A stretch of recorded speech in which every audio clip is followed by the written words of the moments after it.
Is it taking too long to download your games? Your ISP can't handle giving you the internet speeds you actually paid for? NordVPN is one of the world's leading VPN services out there, and right now they've got a discounted 2-year deal going on with 4 free extra months on top of that. Not only does it have the fastest internet speeds available, like by a lot actually, but it now comes with its own threat protection features, double encrypted traffic for even safer internet anonymity, and the opportunity to change your virtual location. You know that Ghibli marathon you were planning with all your friends, but none of you live anywhere in the countries they're available in? Just change your location to Canada or some shit, and bam! Look at all these Ghibli films. Golly gosh, where did these come from? Elden Ring is a massive game. It's over 50 gigs in size, and that's not even counting all the DLCs that'll hopefully get released. So if you're doing any modding and you have to reinstall, then, well, I mean, the first thing you should have done is back up all your shit. But if you didn't do that, then you can just turn on that encrypted traffic and watch your internet speeds soar to the heavens. Everything is online nowadays, especially given the way the past few years have played out, making internet protection more important than it's ever been. If you're involved in pretty much any community online, having a VPN is almost a necessity at this point. Plus, the first month is on the house, making it completely risk-free if you download it and then just decide you don't like it. Use the link in the description to get started on a 2-year plan with a huge discount right now.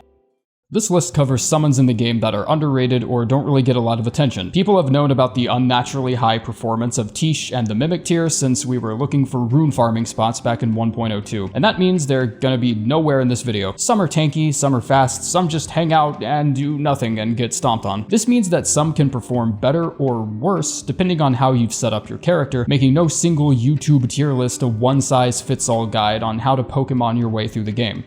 And if there is one, it's probably like 3 hours long, and God knows I don't have the attention span for that shit, so. You guys remember that one throwaway line I had in a video about the demi-human ashes being a subpar summon?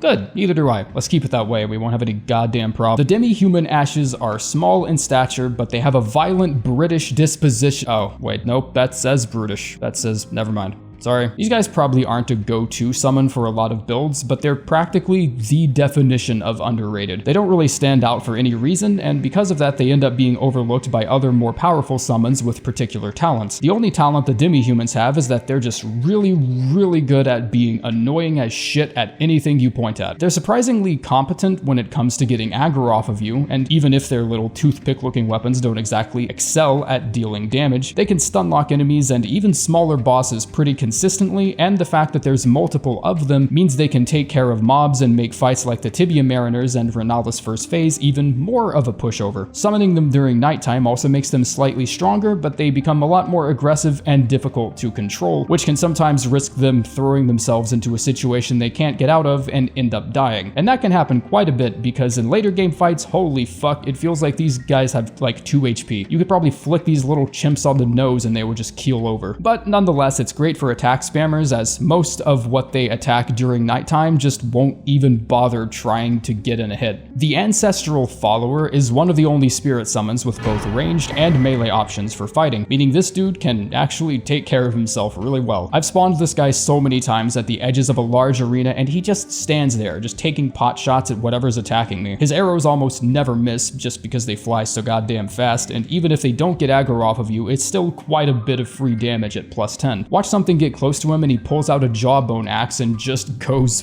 feral. He turns into an animal. All you really need in most fights is for someone to just be a distraction, so you heal, buff, enjoy the 2 seconds of peace you have not getting your face pulled inside out by a giant bird. He's great against single bosses, but against mobs, he's even better because he has the Ancestral Warrior patented heal on kill mechanic that gives him a little extra survivability, which that's fair because he probably needs that mechanic to survive due to him having the health pool of a malnourished child. I mean, that's a bit of an exaggeration. He can take a few hits, just not much is all. He turns into an absolute tank in melee mode, and against high damage bosses like Malekith or the Fire Giant or Astel, he's actually smart enough to just keep his ass backed up into a corner somewhere launching his railgun arrows. It does feel a bit like range cheese, but if you decided to watch a Spirit Ashes tier list, something tells me you probably don't give a shit. If you're looking for a summon that's the exact opposite, then I highly recommend you take a look at the Crystallian, because he's not ranged and can't hit shit. You know that ultra dumbass armor they have at the beginning of their fights, but usually they can only take like 3 hits from a decently large strike weapon and it's just gone? Yeah, imagine that just like not going away.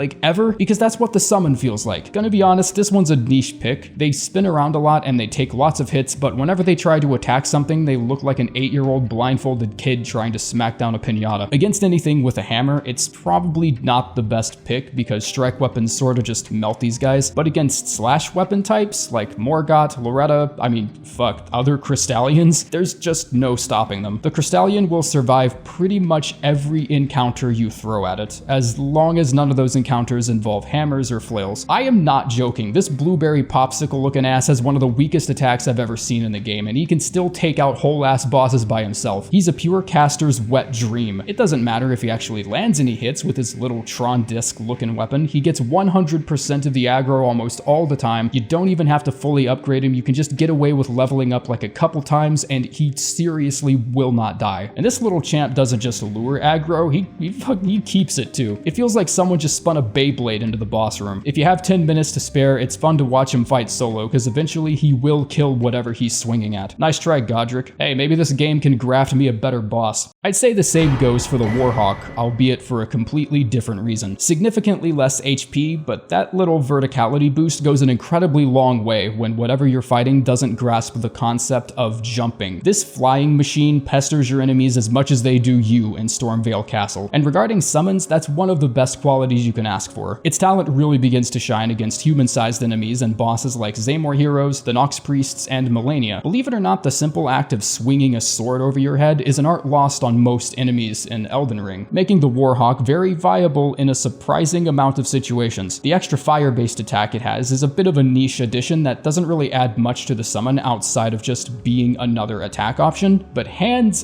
fucking hate this shit. Obviously, it doesn't work as well on larger enemies like worms or dragons because their attacks cover a large area in a way that makes hovering 3 feet off the ground not quite enough, but it does complement caster builds beautifully because, much like the actual Warhawks we find in Stormvale, the annoying little bastard is constantly in your enemy's face making a scene. It's honestly a very capable summon against a lot of different encounters. It keeps aggro pretty much all the time, allowing for completely unrestrained ranged combat on your side. Okay, I'm gonna level with y'all. This shit sucks late game. Like, there's basically no point in using it in lieu of other legendary summons that are just straight up more capable of dealing with more problems. But the Rotten Stray being in the location that it is in Caelid makes it accessible straight from the beginning of the game. It's sitting right by the Celia Understair, meaning you can just take the chest trap in the Burning Ruins and Limgrave and just pick it up in like 5 minutes. This is extremely important because Scarlet Rot is not even supposed to be a thing until much later in the game. I know the dog gets one-shotted by everything, I know it sucks at drawing aggro, and I know it sucks at doing damage. I don't care. You shouldn't care about any of that either, because as long as the dog procs rot so much as once, you have just won. You've won. It's incredible how powerful Scarlet Rot is in the early game. It is seriously no joke. It lasts for twice the duration of regular Scarlet Rot dealt by the player, which totals out to a full 180 seconds. 3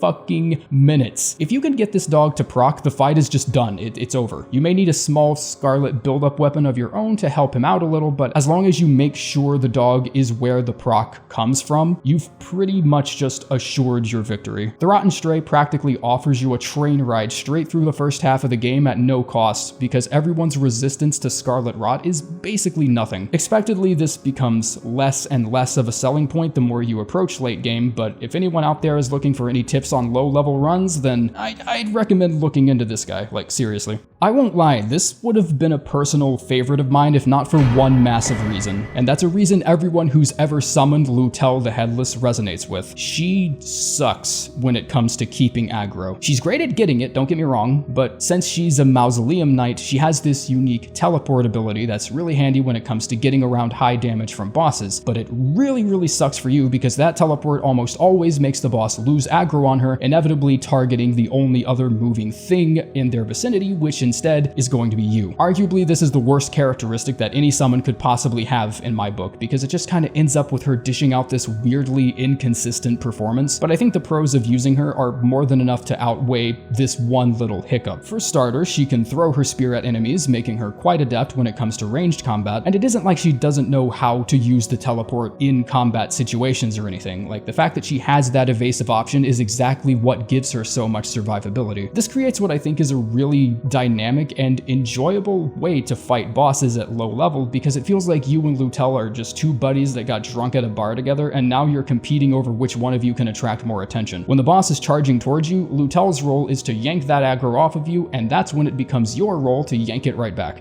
A lot of people have talked about feeling a really similar playstyle with Latenna, but I feel like the combat chemistry you and Latenna share is a bit more graceful. In case you haven't actually cared to try Latenna out for yourself, she's basically one of those annoying Albinoric railgunners you find in the Everjail where you have to light the 4 braziers. Yeah, you've just Yu-Gi-Oh! Summoned her to your side. Dear fuck the range on this summon. Summon her at an extremely high point on the map against a dragon boss like X-Zyke, yeah, that guy, and just lay back and watch her carry your ass. She's only 74 FP, making her surprisingly accessible to lower level players. The only real downside is that her lack of mobility options makes her extremely fragile. Just as you would expect from a sniper class summon, momentum can very suddenly get flipped the other direction if Latenna actually takes a hit or two. This leads to a bit more graceful version of the playstyle I described earlier with Lutel, where instead of a competition between who can attract the most aggro, it becomes a dynamic where you feel like you're protecting each other. Anyone who's ever given Latenna a chance knows exactly what I'm talking about, and they know exactly how fragile Latenna really can be too, which is why a decently smart player would be able to just summon her into a position that minimizes the chances of that ever happening. I know why they didn't give her a dire wolf to ride, and I'm still gonna complain about it because I just think that would be cooler. Yeah, I know she can ride and tame enemy dire wolves, yes, I know, that's very cool. Where the fuck are there dire wolves in this game outside of the snowfield? Batshit nowhere. Oh, and I guess Caria Manor. Okay, so like I said, batshit nowhere. Stormhawk Dean is the summon for people who don't like summons. It releases an aura every minute or so that gives you a melee buff, all weapon damage being boosted by 20%, and that includes both regular damage and stamina damage, meaning the enemy's poise will be broken 20% quicker with this buff enabled. It has all the benefits of the Warhawk summon because it's a giant goddamn bird, and as we've already established, even the smallest bit of verticality trumps just about anything that doesn't involve dragons. It also costs 47 FP, making it one of the least demanding summons that can fit into just about any build at once. It pulls just enough weight and draws just enough aggro to still make you feel like you're playing the game and not just sitting on your ass waiting for one of your +10 marine snipers to take care of everything themselves. This summon is for players who don't want to constantly feel like they're being carried. Plus, it has an attack moveset that actually looks really cool, which I guess is a bit anticlimactic because you just end up questioning why it isn't doing more damage. It can honestly take a surprising amount of hits too, and a lot of its attacks really do a good job at interrupting enemy behavior, just in case it wasn't completely obvious that the summon is best used on melee builds. Also, yes, the buff does stack with Jellyfish Shield, I tested it. So have fun! I feel like the Dung Eater is that one summon that a massive portion of this video's audience was waiting for just to see where I ranked it and judged my taste accordingly. Well, I hope the spot is good enough because despite not personally being a fan of the Dung Eater puppet, I have no problem seeing why he's such a big deal. He's one of the tankier options you can choose from, and the fact that he actually has the Shriek of Milos weapon skill attached to his summon it's kinda huge. Other than that, he's honestly everything you would expect, I guess. He's an NPC summon that can dodge roll, he can do critical attacks, and he just behaves the same way you would expect the Mimic or an NPC helper to behave. Not to say there's nothing special about this summon, I just don't really have an opinion on him. But to say he isn't a great and versatile summon would only do him disrespect. He at least deserves to be on here somewhere, and performance-wise, he's definitely one of the better ones, even if I personally don't find this summon as cool or exciting as the others. Honorable mentions: Oleg, because he's great, but definitely not underrated. Marionette Soldiers, because they're underrated, but you definitely have better options. Redmane Knight Oga, because that Rain of Arrows attack absolutely shreds dragons. It's too bad he only uses it once. Jesus Christ in goddamn boxing gloves. I don't think there's any real competition here, other than maybe the Dung Eater for this spot, but even then, there was no other summon that stuck out to me as the ultimate powerhouse that nobody pays attention to. Omen Killer Rollo has demonstrated that he can hang out with the greats. Mimic, Tiche, Amon, but for whatever reason he gets significantly less respect. I'm serious, give this guy a chance. This dude is a certified clapping machine. When people constantly bring up how summons can can really make this game too easy. They're almost always talking about summons like these. In case anyone's confused on what this summon is, no, this isn't an Omen-based summon, not one of those horn fuckers you see in the Lanedale sewers. This is the Omen Killer. You know, that bodyguard Capra demon looking ass with twin cleavers that breathes fire? Yeah, him. Just like the boss edition, Omen Killer Rollo has an extremely diverse moveset, and I don't think people fully realize just how incredibly powerful it is for a summon to have something like that. His fire breath attack comes with a backstep maneuver that gives him a little extra agility to dodge potential damage. He takes damage like a Chad, doesn't stagger for nobody, and his twin cleavers are some of the quickest bleed proccing tools you can hope to find on a summon. This guy is just a bigger deal than everyone thinks. A supremely deadly combination of agile and tanky with multiple types of damage, and he's constantly slept on because his boss variant doesn't exude the same one-man mosh pit energy. It's quite the spectacle watching this guy fight. Like, he barely lets most bosses even get up. It's incredible.